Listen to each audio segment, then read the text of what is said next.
Bonjour, bonjour, bonjour. Bienvenue à tous sur Talk Paris. Bonjour à tous, nous sommes vraiment très heureux de vous retrouver aujourd'hui. D'accord. Laissez-moi vous poser une question. Est-ce que cela vous est déjà arrivé? Quelqu'un vous parle en français, et tout à coup, vous vous bloquez complètement. Oh oui, vous ouvrez la bouche et rien ne sort. Rien du tout. Juste le silence. Peut-être un petit... puis plus rien. Oui. Ou alors vous dites quelque chose comme « je », et vous vous sentez vraiment gêné. Exactement. Nous avons tous vécu ça. Même moi. Même Coralie ici. Même moi. Et pourtant, je parle français depuis des années. Alors aujourd'hui, nous avons un sujet très important pour vous.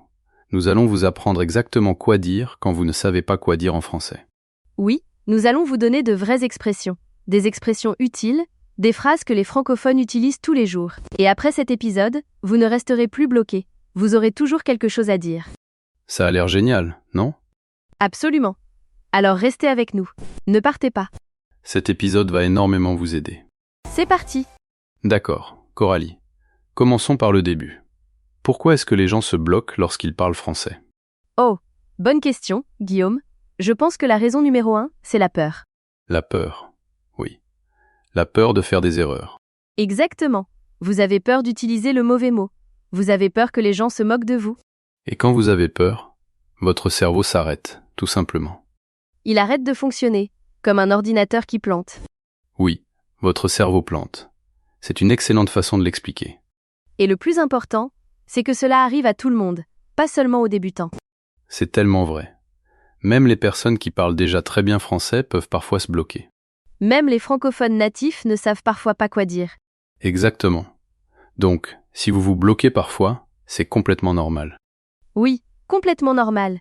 Ne soyez pas trop dur avec vous-même. Ne soyez pas trop dur avec vous-même. Répétons cette phrase. Ne soyez pas trop dur avec vous-même. C'est une excellente expression, Guillaume. Cela veut dire, ne vous critiquez pas trop, ne vous punissez pas parce que vous faites des erreurs. Ne soyez pas trop dur avec vous-même. Dites-le avec nous. Ne soyez pas trop dur avec vous-même. Très bien. Maintenant, quelle est la deuxième raison pour laquelle les gens se bloquent? Je pense que la deuxième raison, c'est qu'ils essayent de traduire dans leur tête. Oh oui, ils pensent d'abord dans leur langue maternelle, puis ils essayent de traduire en français. Et traduire prend du temps. Alors il y a une longue pause. Et ensuite la conversation continue, et vous avez perdu votre occasion de parler. Exactement. Donc, l'une des meilleures choses que vous puissiez faire, c'est arrêter de tout traduire. Essayez de penser directement en français. C'est plus facile à dire qu'à faire, n'est-ce pas? Oui, plus facile à dire qu'à faire. Vous connaissez cette expression? Plus facile à dire qu'à faire signifie que quelque chose semble facile quand on en parle, mais qu'en réalité, c'est difficile à faire. Exactement. Par exemple, arrêter de manger de la malbouffe. C'est facile à dire, mais le faire réellement, c'est beaucoup plus difficile. Tellement vrai. D'accord. Quelle est la troisième raison pour laquelle les gens se bloquent? La troisième raison, c'est qu'ils n'ont pas assez de vocabulaire. Ils savent ce qu'ils veulent dire, mais ils ne connaissent pas les mots. Oui, vous avez l'idée dans votre tête, mais vous n'avez pas les mots en français. Et aujourd'hui, nous allons vous aider à résoudre ce problème. Nous allons vous donner exactement les mots et les expressions dont vous avez besoin.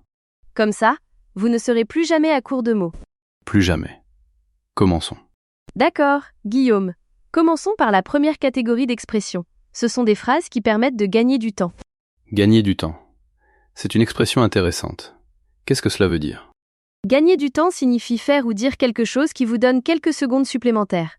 Plus de temps pour réfléchir, plus de temps pour préparer votre réponse. Oh, j'aime beaucoup. Donc ce sont des expressions qui remplissent le silence pendant que vous réfléchissez. Exactement. Comme ça, la conversation continue et vous avez quelques secondes pour organiser vos idées. C'est très malin. D'accord, apprenons ces expressions. La première phrase est très simple. Vous êtes prêts? Prête. C'est une bonne question. C'est une bonne question. Oh, j'aime beaucoup celle-là. Dites-la lentement. C'est une bonne question. C'est une bonne question. Parfait. Maintenant, pourquoi cette phrase est-elle si utile? Parce qu'elle est polie. Elle dit à l'autre personne, « J'ai entendu votre question. Je suis en train d'y réfléchir. » Exactement. Et elle vous donne quelques secondes pour penser à votre réponse. Et l'autre personne se sent bien parce que vous lui dites que sa question est bonne.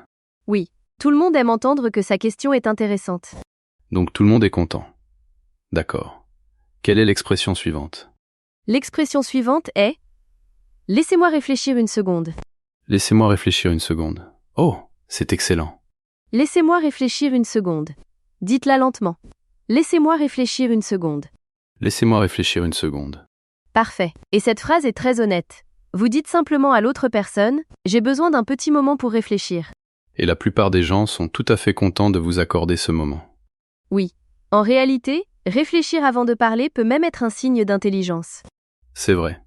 Dans beaucoup de cultures, si vous répondez trop vite, on peut avoir l'impression que vous n'avez pas vraiment réfléchi. Donc prendre quelques secondes avant de répondre, c'est en réalité une bonne chose. J'aime bien cette idée. D'accord. Phrase suivante. La prochaine, c'est « Par où commencer ?» Par où commencer? Oh, celle-là est très bien. Par où commencer ?» Cette phrase est excellente parce qu'elle sonne très naturelle et très détendue. Et elle indique à l'autre personne, j'ai beaucoup de choses à dire. J'ai juste besoin d'organiser mes pensées. Exactement. Cela vous donne l'air réfléchi, pas perdu. Grande différence. Réfléchi, pas perdu. Oui. Vous voulez donner l'impression que vous avez plusieurs idées et que vous choisissez simplement la meilleure. Parfait. Quelle est l'expression suivante pour gagner du temps? D'accord? Celle-ci est extrêmement courante. Les francophones l'utilisent tout le temps. Oh, dis-moi. Eh bien, simplement, eh bien. Juste et. Eh bien? Oui, mais c'est très puissant. Pourquoi eh bien est-il si utile? Parce que lorsque vous dites « eh bien », vous indiquez à votre interlocuteur « je vais répondre »,« je réfléchis », ne partez pas. Comme un signal. Un petit signal. Exactement. Écoutez ceci. Quelqu'un vous demande « qu'est-ce que tu penses du nouveau projet ?» Et au lieu de vous bloquer, vous dites « eh bien », puis vous respirez et vous continuez. Ça sonne vraiment naturel. Eh bien, puis on continue. Et il existe d'autres petits mots pour commencer une réponse de cette façon. En fait, alors, tu sais, Oh oui, tu sais, est très courant. très, très courant. Tu sais, je pense que, ou tu sais, c'est un peu difficile à expliquer. C'est un peu difficile à expliquer. Oh, voilà encore une excellente phrase. Oui, c'est un peu difficile à expliquer et parfaite lorsque vous n'avez pas les mots exacts. Ajoutons-la à notre liste. C'est un peu difficile à expliquer. Dites-la lentement. C'est un peu difficile à expliquer. C'est un peu difficile à expliquer. Et ensuite, vous faites de votre mieux pour expliquer. Et c'est très bien comme ça. Oui. Personne ne vous demande d'être parfait. Les gens veulent simplement vous comprendre. Exactement. Le but, c'est de communiquer, pas d'être parfait. Le but, c'est de communiquer, pas d'être parfait. J'adore ça, Coralie. Je peux l'écrire? Notez-la, tout le monde. Le but, c'est de communiquer, pas d'être parfait. D'accord, Coralie. Passons à la troisième partie. Et si le problème n'est pas que vous ne savez pas quoi dire, mais que vous ne comprenez pas ce que l'autre personne vient de dire? Oh, c'est extrêmement important. Cela arrive tout le temps. Quelqu'un parle trop vite, ou utilise un mot que vous ne connaissez pas, et vous hochez simplement la tête alors que vous n'avez absolument aucune idée de ce qu'il vient de dire. Oh non, ça m'est déjà arrivé. Je hochais simplement la tête comme ça, oui, je suis d'accord. Alors que vous n'avez absolument aucune idée de ce que la personne a dit. Oui, et plus tard, vous réalisez, oh non, j'ai accepté quelque chose que je n'avais même pas compris. Ça peut devenir un vrai problème. Alors, au lieu de simplement hocher la tête et faire semblant, apprenons les bonnes expressions à utiliser. Excellente idée. La première phrase est très simple. Pardon, vous pourriez répéter? Pardon, vous pourriez répéter? Simple, poli et très utile. Pardon, vous pourriez répéter? Disons-la lentement. Pardon, vous pourriez répéter? Pardon, vous pourriez répéter? Parfait. Vous pouvez également dire « Pardon, vous pourriez répéter, s'il vous plaît ?» Vous pourriez répéter « s'il vous plaît ?» Encore plus poli, grâce à « s'il vous plaît ». En français, utiliser « s'il vous plaît » rend votre demande plus polie et plus aimable. Utilisez-le chaque fois que cela convient. Maintenant, que se passe-t-il si la personne répète et que vous ne comprenez toujours pas? Oh non. Qu'est-ce qu'on fait? Vous pouvez dire « Je suis désolé, je n'ai toujours pas bien compris. Vous pourriez parler un peu plus lentement ?» Je n'ai pas bien compris. C'est intéressant. Que signifie exactement cette phrase ici? Cela signifie que vous avez entendu les sons ou les mots, mais que vous n'avez pas réussi à saisir correctement le message. Ah, j'aime bien. Donc les mots sont arrivés jusqu'à moi, mais je n'ai pas réussi à les comprendre. Exactement. Les mots sont passés trop vite et vous n'avez pas réussi à les saisir. Comme quelque chose qui passe juste devant vous et que vous ratez. Oui, exactement. Donc vous pouvez dire « Pardon, je n'ai pas bien compris » ou encore « Désolé, j'ai raté ce que vous avez dit ». Oui. Les deux permettent de demander naturellement à la personne de recommencer. D'accord. Une autre excellente phrase. Vous pourriez parler un peu plus lentement, s'il vous plaît? Vous pourriez parler un peu plus lentement, s'il vous plaît? C'est très poli et très honnête. Et la plupart des gens acceptent volontiers de parler plus lentement lorsque vous le leur demandez. Oui. Si quelqu'un me demande de parler plus lentement, je suis contente de le faire. Cela ne m'énerve pas. Exactement. Parce que cela montre que cette personne veut vraiment comprendre. Elle fait un effort. Et c'est une bonne chose. Maintenant, voici une autre situation. Et si vous comprenez tous les mots, mais que vous ne savez pas exactement ce qu'ils veulent dire dans ce contexte? Oh oui.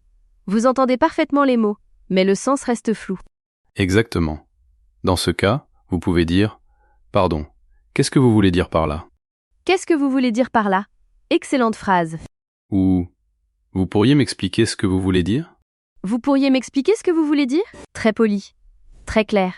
Et voici une autre expression très utile. Juste pour être sûr d'avoir bien compris, vous voulez dire que... Ensuite, vous reformulez ce que vous avez entendu. Oh, c'est excellent. Laissez-moi essayer. Juste pour être sûr d'avoir bien compris, vous dites que la réunion est vendredi. Parfait. Et les francophones utilisent ce genre de phrase tout le temps. Vraiment? Même les francophones natifs? Tout le temps. Parce que cela montre que vous écoutez attentivement. Et cela permet d'éviter les malentendus. Et l'autre personne comprend que vous faites vraiment attention. Exactement. C'est le signe de quelqu'un qui sait bien écouter. Donc même si votre français n'est pas parfait, si vous utilisez cette phrase, les gens peuvent penser « Waouh, cette personne écoute vraiment attentivement. Oui. Voilà le secret. » Excellent secret. D'accord, Guillaume. Situation suivante. Vous êtes en train de parler français. Tout se passe bien. Et soudain, vous oubliez un mot. Oh, quelle sensation horrible. Vous connaissez le concept. Vous savez exactement ce que vous voulez dire. Mais le mot a disparu. Il est juste là, mais impossible de l'attraper. Oui. Vous l'avez sur le bout de la langue. Avoir un mot sur le bout de la langue. C'est une excellente expression. Explique-nous un peu. Je l'ai sur le bout de la langue signifie que vous êtes presque certain de vous souvenir du mot. Vous sentez qu'il va revenir, mais il ne vient pas encore.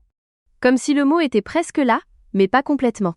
Exactement. Vous pouvez donc dire « Désolé, je l'ai sur le bout de la langue. Donnez-moi une seconde. » Donnez-moi une seconde. Encore une excellente expression. Cela signifie simplement « Attendez un petit moment ».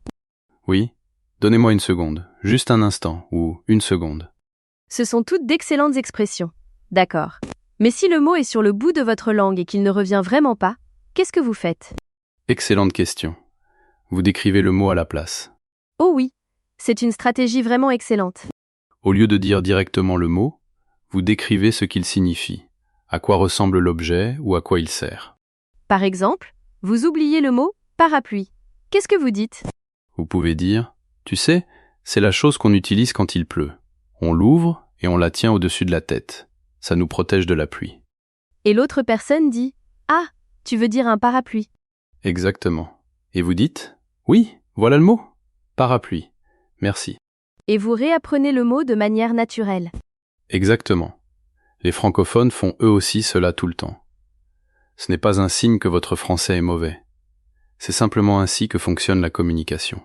C'est rassurant. Donc je n'ai pas besoin de connaître absolument tous les mots. J'ai simplement besoin de savoir décrire les choses. Exactement. Et il existe de très bonnes expressions à utiliser quand vous essayez de décrire un mot. Apprenons-les. D'accord. Vous pouvez dire « c'est la chose qu'on utilise pour ». Par exemple, c'est la chose qu'on utilise pour couper du papier. Et la réponse est « des ciseaux ». C'est la chose qu'on utilise pour « j'aime beaucoup ». Ou alors, c'est une sorte de... Par exemple, c'est une sorte de fruit. Il est orange. Il est sucré. Et la réponse peut être une orange. Ou une mangue. Ou une pêche. Oui, plusieurs réponses sont possibles. Une autre expression? Oui, c'est similaire à... Par exemple, c'est similaire à un hôtel, mais c'est moins cher. Vous partagez généralement la chambre avec d'autres voyageurs. La réponse est une auberge de jeunesse. C'est similaire à... C'est une excellente expression lorsque vous connaissez un mot proche de ce que vous voulez dire, mais pas exactement le bon. Exactement. Et encore une, comment s'appelle? Demandez simplement directement. Comment s'appelle? Oui, demandez simplement. Les gens aiment aider. Par exemple, Comment s'appelle le bruit que fait un chat? Miaulement. Oui. Un miaulement ou un ronronnement? Les chats font beaucoup de bruit. C'est vrai. D'accord. Et voici encore une expression extrêmement utile. Comment dit-on ça en français? Vous pouvez l'utiliser lorsque vous connaissez le mot dans votre langue, mais pas en français. Oui, comment dit-on? En français, vous pouvez prononcer le mot dans votre propre langue ou simplement montrer quelque chose du doigt. Montrer du doigt est toujours possible. Parfois, montrer quelque chose est vraiment le meilleur outil de communication. C'est vrai. Ensuite, l'autre personne vous donne le mot et vous apprenez quelque chose de nouveau. Apprendre en temps réel. J'adore. D'accord, Coralie. Nous avons parlé de ce qu'il faut dire quand vous vous bloquez, quand vous ne comprenez pas et quand vous oubliez un mot. Maintenant, parlons de la façon de maintenir une conversation. Oui, parce que parfois, la conversation commence à mourir. Il y a un silence, et personne ne sait quoi dire ensuite. Ce silence inconfortable. Oui, le fameux silence gênant. Et dans votre tête, vous vous dites « dis quelque chose », n'importe quoi. Alors, qu'est-ce qu'on fait? Eh bien, commençons par nous rappeler quelque chose d'important. Le silence n'est pas toujours mauvais. Oh, c'est vrai. Dans beaucoup de cultures, le silence est confortable, normal et même respectueux. Mais dans une conversation en français, selon les personnes et le contexte, un long silence peut parfois sembler gênant. Il est donc utile de connaître quelques expressions pour rompre le silence et commencer un nouveau sujet. Exactement. Le premier groupe d'expressions sert à faire continuer la conversation. Ce sont des phrases qui montrent que vous êtes intéressé et que vous voulez en entendre davantage. Oh, j'en connais quelques-unes, comme « Vraiment ?» et « Oh, waouh !» Exactement. Ces petites réponses sont incroyablement efficaces. Dis-nous en plus. D'accord. Lorsque quelqu'un vous raconte quelque chose, au lieu de simplement dire « d'accord » ou de rester silencieux, vous pouvez utiliser plusieurs petites expressions. Regardons-les une par une. Premièrement, vraiment? Cela montre la surprise et l'intérêt. Vraiment? Simple et efficace. Deuxièmement, oh, waouh! Cela montre que vous êtes impressionné ou surpris. Oh, waouh! Oui, j'aime beaucoup. Troisièmement, c'est intéressant. Cela montre que vous trouvez le sujet intéressant. C'est intéressant. Parfait. Et cela encourage l'autre personne à continuer. Quatrièmement, c'est pas vrai! C'est familier. Cela signifie que vous avez du mal à croire ce que vous venez d'entendre. C'est pas vrai! J'adore. Ça sonne très naturel. Oui, c'est très détendu et très courant dans une conversation informelle en français. Et cinquièmement? Cinquièmement, raconte-moi un peu plus. C'est excellent parce que vous demandez directement à l'autre personne de continuer. Raconte-moi un peu plus. Et l'autre personne est heureuse de continuer parce qu'elle sait que vous êtes intéressé. Exactement. Les gens aiment parler quand ils sentent que quelqu'un s'intéresse réellement à ce qu'ils racontent. Donc si vous dites « raconte-moi un peu plus », l'autre personne continue de parler et vous avez le temps de réfléchir à ce que vous allez dire ensuite. C'est vrai. C'est une arme secrète. J'adore. D'accord. Et pour commencer un nouveau sujet? Que faire si le sujet actuel est terminé et que vous devez trouver autre chose à dire? Excellente question. Il existe plusieurs expressions très utiles pour ça. La première est « au fait ». Cette expression permet d'introduire un nouveau sujet, parfois sans rapport direct avec le précédent. Au fait, par exemple. Au fait, tu as vu les infos aujourd'hui?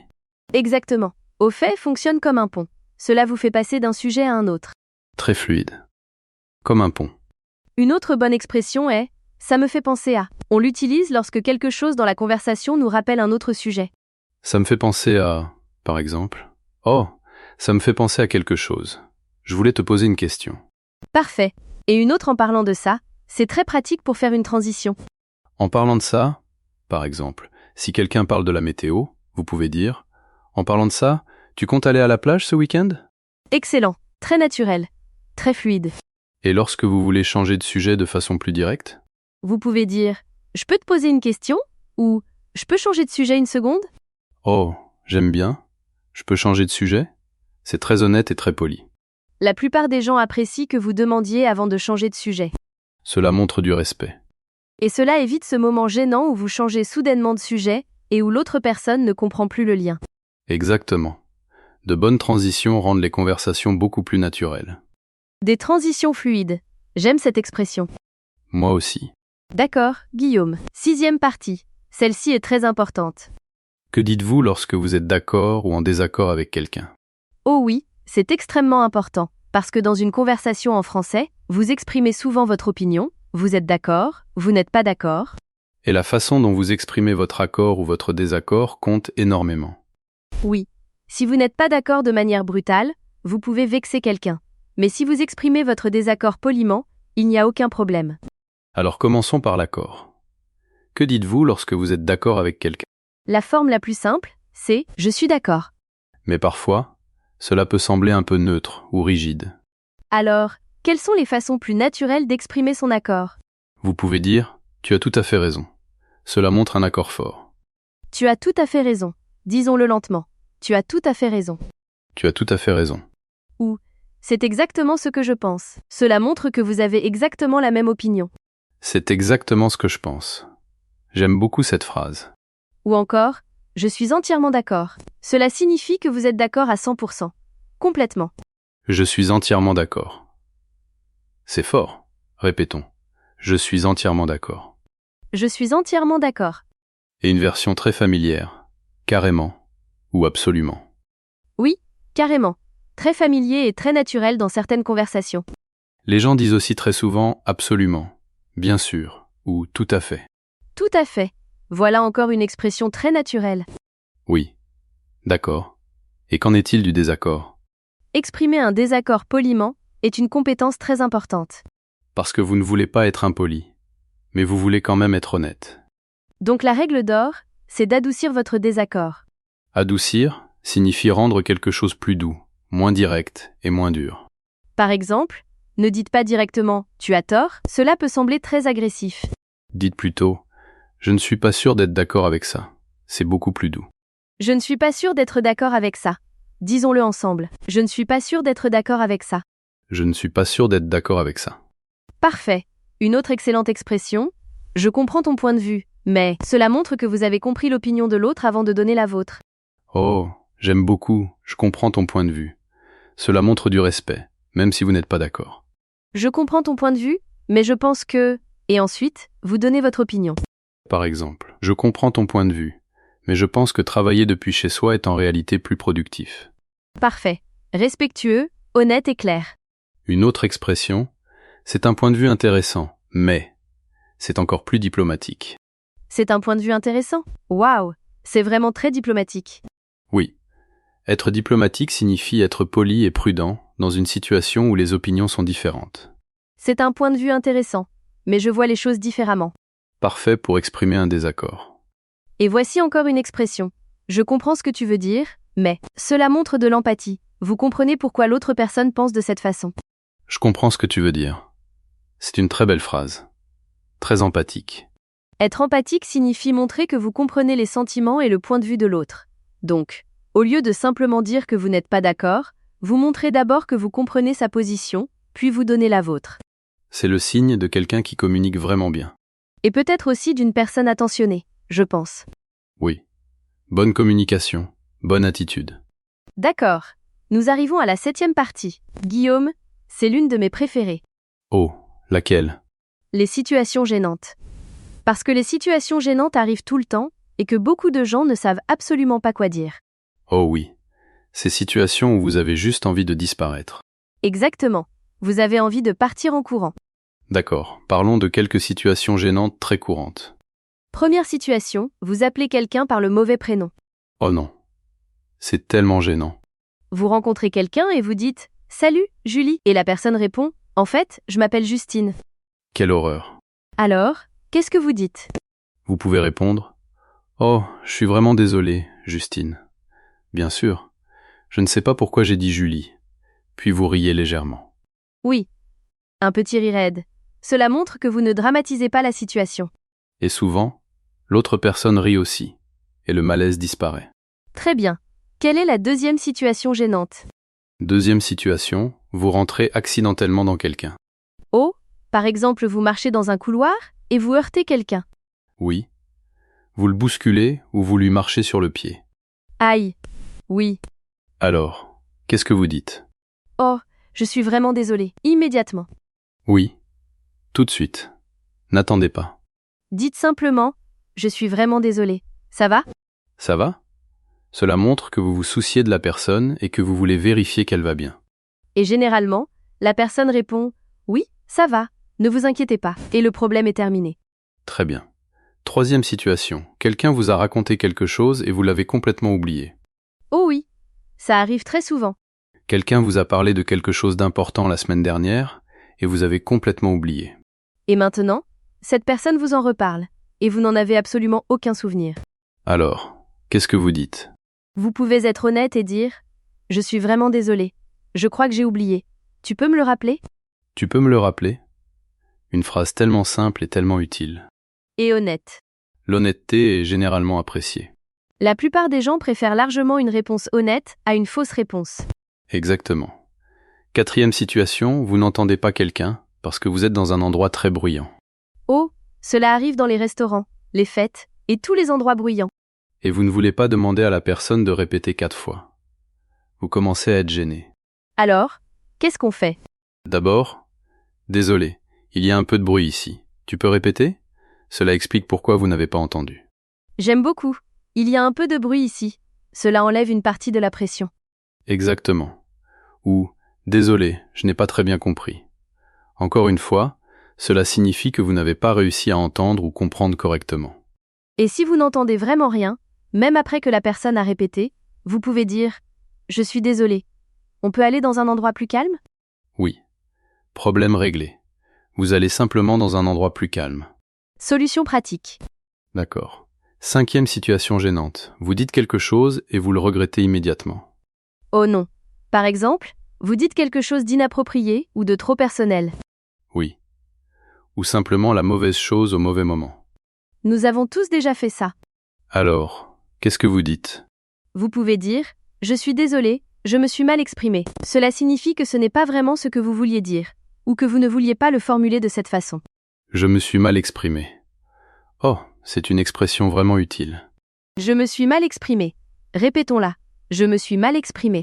Je me suis mal exprimé. Ensuite, vous expliquez ce que vous vouliez réellement dire. Et la plupart du temps, l'autre personne comprend. Tout le monde connaît ce genre de moment. Tout le monde. C'est très humain. Oui, très humain. Nous sommes simplement des êtres humains qui essayent de communiquer. D'accord, Guillaume. 8e partie. Celle-ci est très importante, mais on n'en parle pas assez. Oh, de quoi s'agit-il? Comment terminer une conversation poliment? Oh oui. Parce que parfois vous devez partir, mais vous ne voulez pas être impoli. Exactement. Vous ne voulez pas simplement dire « salut » et partir en courant. Ce serait très brusque. Brusque signifie soudain, trop soudain, sans avertissement. Oui. Donc, à la place, vous donnez un signal. Vous faites comprendre à l'autre personne que la conversation va bientôt se terminer. Comment faire? Vous pouvez dire « Bon, je vais devoir y aller ». C'est une façon douce d'indiquer que vous devez partir. Je vais devoir y aller. Répétons cette phrase. Je vais devoir y aller. Je vais devoir y aller. Devoir y aller signifie simplement qu'il est temps pour vous de partir. Une autre expression, je ne veux pas te retenir. C'est très poli. Cela signifie, je sais que tu es peut-être occupé et je ne veux pas prendre davantage de ton temps. Oh, c'est très attentionné. Je ne veux pas te retenir. Les francophones utilisent ce genre d'expression très souvent. Cela montre que vous pensez au temps de l'autre personne. Être attentionné signifie penser aux besoins, au confort et au temps des autres. Exactement. Et une autre bonne phrase, c'était vraiment sympa de discuter avec toi. Cela permet de terminer la conversation de façon positive. C'était vraiment sympa de discuter avec toi. Une expression chaleureuse. Et vous pouvez ajouter, il faudra qu'on refasse ça un de ces jours. Il faudra qu'on refasse ça un de ces jours. Cela laisse la porte ouverte. Cela montre que vous avez apprécié la conversation. Et cela donne à l'autre personne une impression positive. Tout le monde y gagne. Oui, une communication qui fait du bien à tout le monde. Voilà l'objectif. Maintenant, que se passe-t-il si vous êtes au téléphone? Comment terminer poliment un appel? Oh, les appels téléphoniques peuvent être compliqués. Oui, parce que vous ne voyez pas le langage corporel de l'autre personne. Il est donc plus difficile de savoir quand il faut terminer l'appel. Voyons quelques expressions pour mettre fin à une conversation téléphonique. Bien sûr, vous pouvez dire « Bon, je vais te laisser ». C'est très courant au téléphone. Cela signifie « Je sais que tu es occupé. Je vais terminer l'appel maintenant ». Je vais te laisser. Comme si vous libériez la personne. Oui, comme un oiseau. Vous lui rendez sa liberté. C'est drôle. D'accord. Quoi d'autre? Merci d'avoir appelé, si c'est l'autre personne qui vous a téléphoné. Ou merci pour votre temps, dans un contexte plus professionnel. À bientôt. simple, détendu et amical. Prends soin de toi. Très chaleureux et amical. Bonne journée. Très courant et très naturel. Oui, bonne journée. Très simple, mais extrêmement courant. Il existe beaucoup de façons de dire au revoir, et elles peuvent toutes sembler naturelles. L'essentiel, c'est de toujours donner un petit signal avant de terminer. Ne raccrochez pas brusquement. Et ne partez pas simplement sans rien dire. Donnez d'abord un signal. Donnez le signal, dites votre phrase pour dire au revoir, puis partez. Voilà la formule. Voilà la formule. Parfait. Guillaume, nous arrivons à la 9e partie, et je sais que tout le monde en a besoin.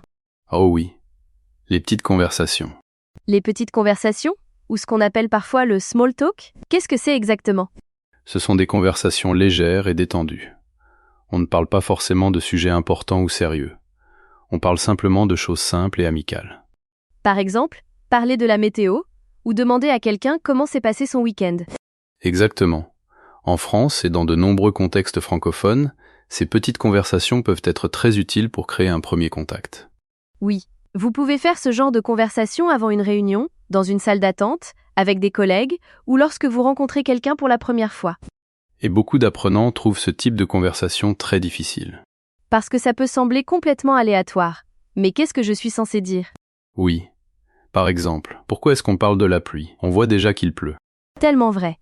Mais en réalité, ces petites conversations ne concernent pas vraiment le sujet lui-même. Elles servent à créer un lien. Exactement. Quand vous engagez une petite conversation, vous dites indirectement « Je vous vois. Je suis amical. J'ai envie d'échanger avec vous. » C'est un rituel social. Un peu comme une poignée de main avec des mots. Une poignée de main avec des mots. J'adore cette image. Merci. D'accord. Apprenons quelques phrases utiles pour les petites conversations.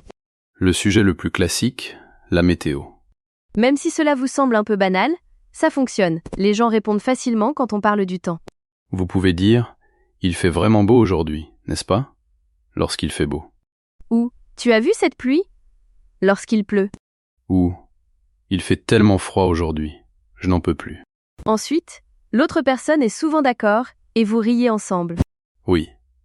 Se plaindre ensemble de la météo peut créer une petite connexion très facilement. C'est vrai, tous unis contre le mauvais temps. D'accord.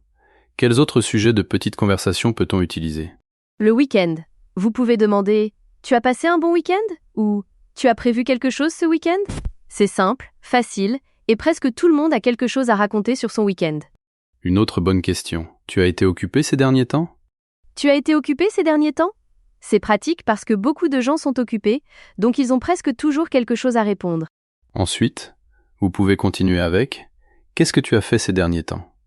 Qu'est-ce que tu as fait ces derniers temps signifie simplement « Quelles activités as-tu faites récemment ?» Disons-la clairement. Qu'est-ce que tu as fait ces derniers temps?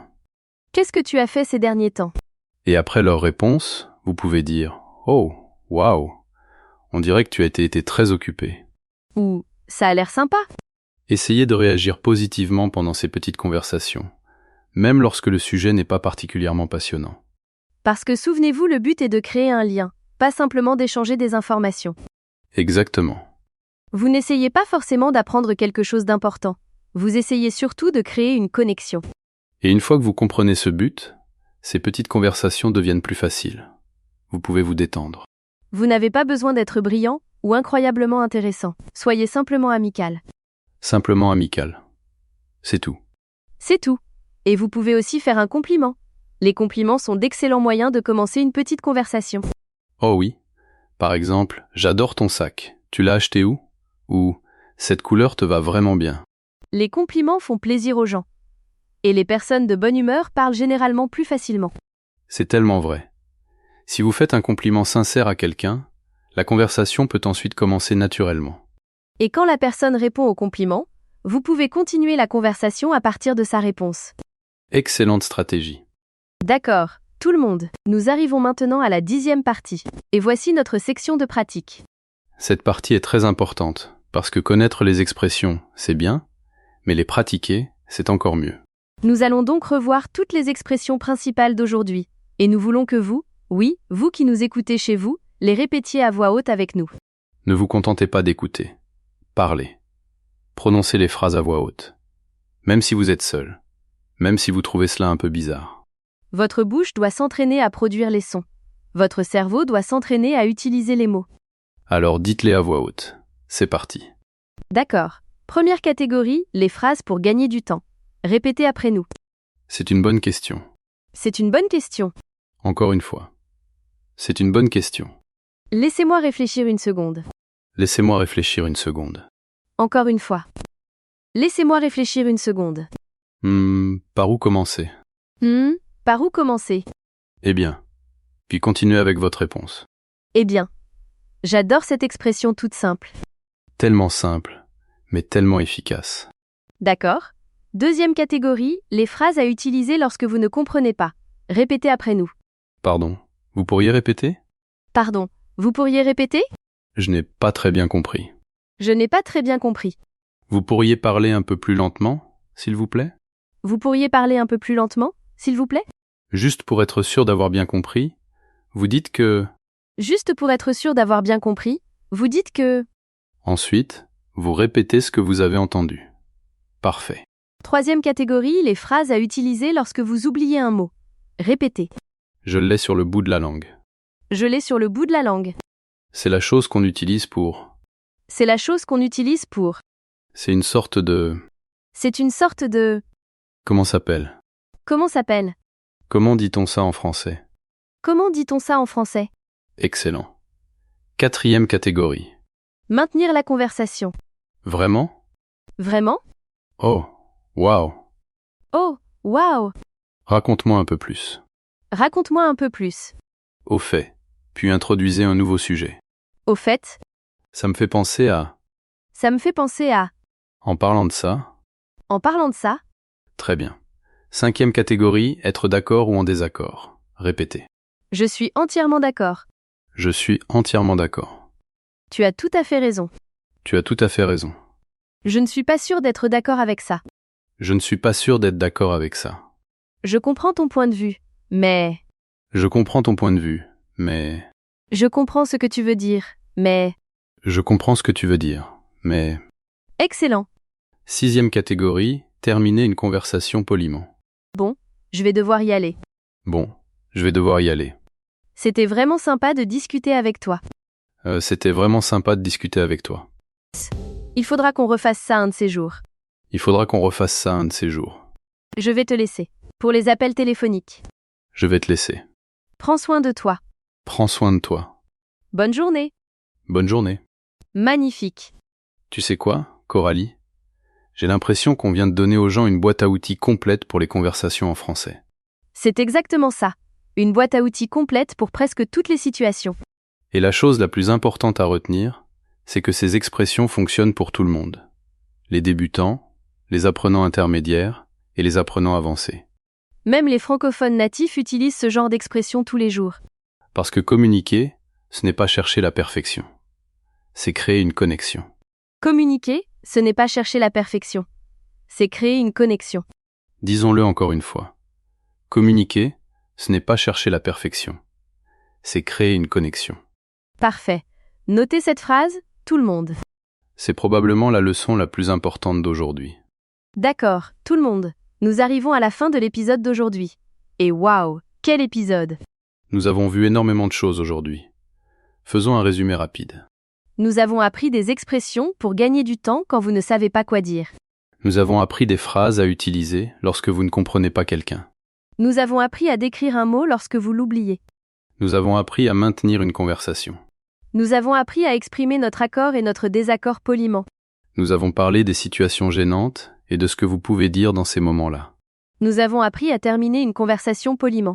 Et nous avons parlé des petites conversations et de la manière de les rendre plus naturelles.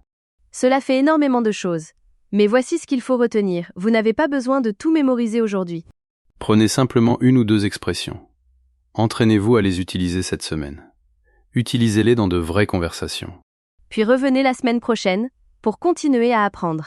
Petit à petit, expression après expression, votre français s'améliore chaque jour. Et nous sommes vraiment très heureux que vous ayez regardé cet épisode jusqu'au bout. Cela demande un vrai engagement. Absolument. Et si cet épisode vous a été utile, pensez à mettre un « j'aime ». Cela aide d'autres personnes qui apprennent le français à découvrir Talk Paris. Et si vous n'êtes pas encore abonné, qu'est-ce que vous attendez? Abonnez-vous dès maintenant. Nous publions régulièrement de nouvelles vidéos pour vous aider à améliorer votre français. Oui, cliquez sur le bouton d'abonnement et activez les notifications pour ne manquer aucun nouvel épisode. Et voici notre question pour aujourd'hui. Nous voulons savoir quelle situation est la plus difficile pour vous. Est-ce lorsque vous vous bloquez et que vous ne savez plus quoi dire? Est-ce lorsque vous oubliez un mot en français? Est-ce lorsque quelqu'un parle trop vite et que vous ne comprenez pas? Ou est-ce le silence gênant qui vous pose le plus de difficultés? Dites-le nous dans les commentaires. Nous lisons tous vos commentaires. Et nous adorons avoir de vos nouvelles. Vos commentaires nous font vraiment plaisir. C'est vrai. Et peut-être que votre commentaire nous donnera l'idée de notre prochaine vidéo. Alors ne soyez pas timide. Écrivez votre réponse juste en dessous. Nous avons hâte de vous lire. Et souvenez-vous, tout le monde, vous faites de très beaux progrès. Apprendre une nouvelle langue est l'une des choses les plus difficiles, mais aussi l'une des plus belles choses qu'une personne puisse faire. Et chaque fois que vous pratiquez, chaque fois que vous essayez, chaque fois que vous faites une erreur puis que vous continuez malgré tout, vous progressez. Vous progressez. Nous croyons en vous. Nous croyons en vous. Alors continuez. N'abandonnez pas. Et nous vous retrouverons dans la prochaine vidéo. Prenez soin de vous, tout le monde. À bientôt. Au revoir.